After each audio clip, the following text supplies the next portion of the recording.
My name's Danny Diliberto, founder of Ladles of Love. It was founded back in 2014. Communities we work with are all over the peninsula, and we're working with 138 beneficiaries now. We've grown exponentially.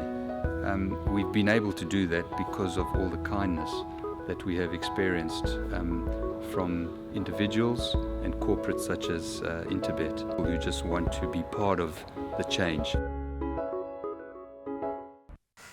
Race number 7 on the card goes off at 4 on the afternoon, 1200 meters the distance for race 7.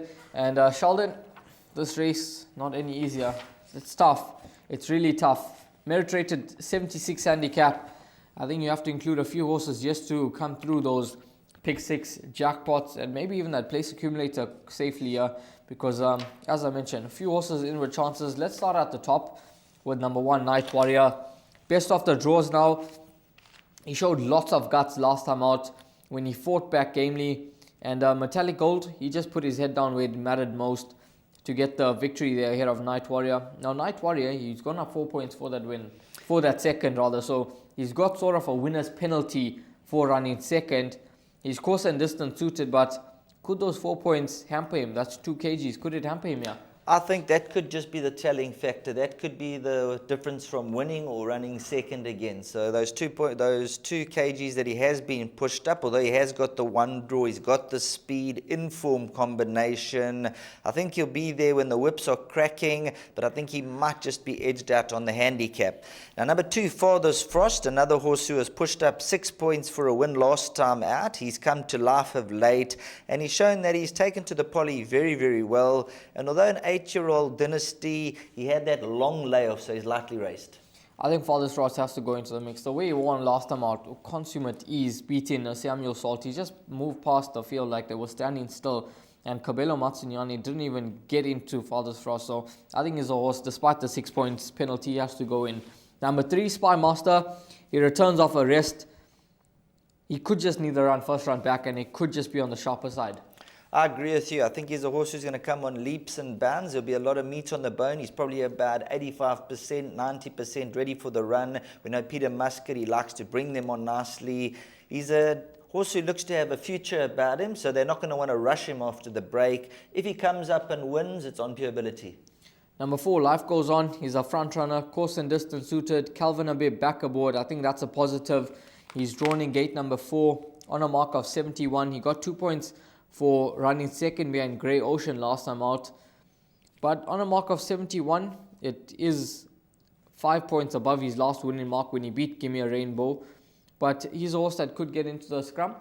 He's a horse that if you look at his course and distance form, he's got a 50% win strike rate, so that'll stand him in very good stead. And Clinton Binder, he knows exactly when to get them into the right winning groove. And there's no reason why number 4, Life Goes On, can't edge out this type of field. He'll definitely be in the mix in a highly competitive race.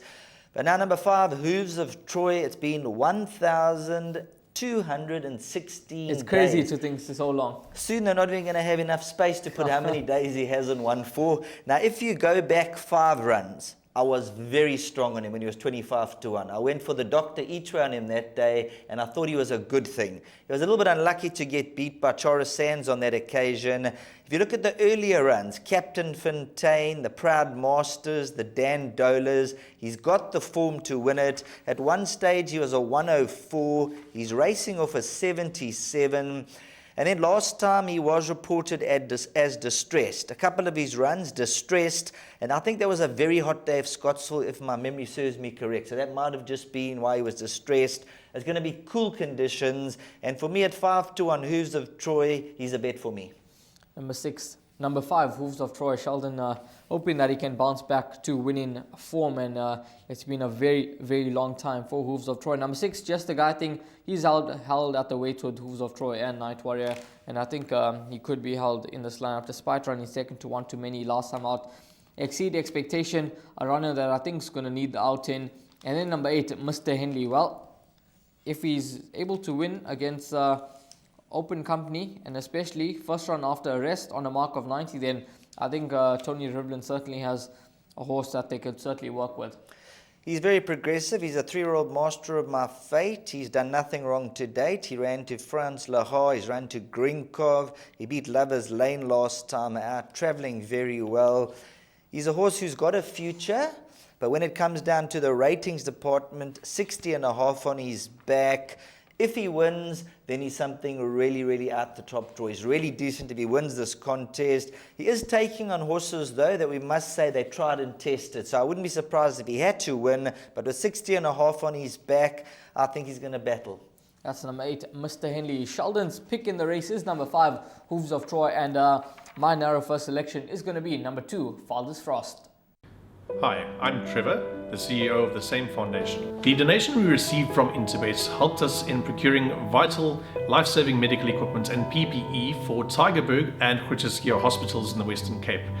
This was while the Western Cape was the epicenter of the pandemic. If you would like to get in touch or assist us in these projects, you can get hold of us on our website, which is www.samefoundation.org.za, Facebook and Instagram or LinkedIn.